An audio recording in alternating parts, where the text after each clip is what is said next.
Most empires rise over decades, some last for centuries, but one empire ruled the world for just a few days. This is the story of the shortest empire in history. In the year 1936, Europe stood on the edge of major change. Old powers were weakening, new ambitions were rising. In the middle of this unstable moment, one man made a bold claim, and for a brief moment, history changed. For centuries, Ethiopia had remained largely independent, resisting European colonial rule.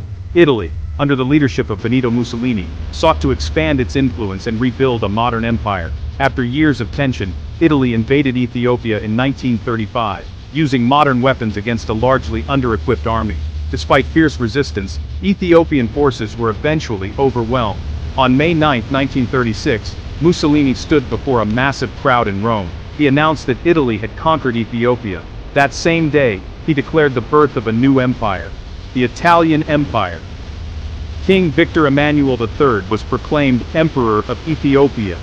In that moment, Italy officially became an empire.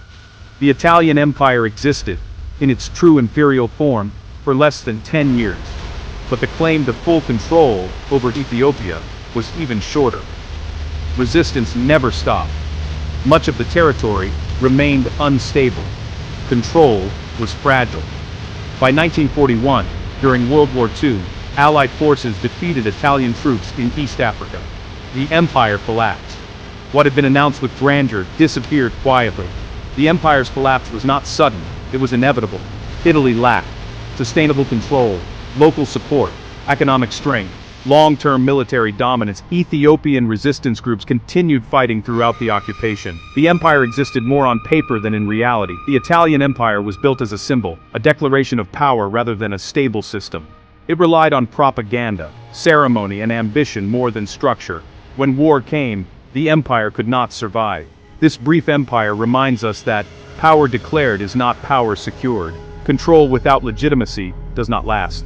Empires require more than announcements. History is filled with grand moments, but endurance is what truly defines greatness. The shortest empire in history wasn't destroyed by time alone. It faded because it was never firmly rooted. And history, eventually, always reveals the difference.